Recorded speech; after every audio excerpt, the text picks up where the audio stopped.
ओडिशा को मिलिब 15 लाख पक्का घर। प्रधानमंत्री आवास योजना आउ 15 लाख हिताधिकारी माने पाइबे पक्का घर।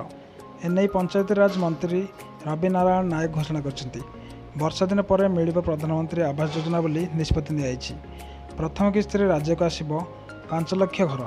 चिठा प्रायतः प्रस्तुत होता बेले जदि घरे बापा और पुओ अलग रोथे से घर देवाक सरकार योजना करछंती। पंचायती राज मंत्री कहते भारतीय जनता पार्टी तार संकल्प पत्र में 15 लाख योग्य हिताधिकारी मानक प्रधानमंत्री आवास योजना जोगाई देव बोली उल्लेख करथिले।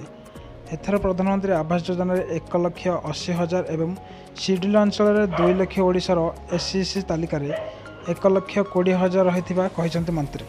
केंद्र तरफ प्रथम किस्ती राज्य को आसिब 5 लाख पक्का घर। यही एससीएससी तालिका प्रथम भाव निरीक्षण करूँ। प्रकृत में जो मैंने यही तालिकार अंतर्भुक्त अच्छा योग्य कि ना ता तदंत होगा पर सरकार गरीब लोक पक्का घर जोगाई देवे बोली निष्पत्ति नहीं।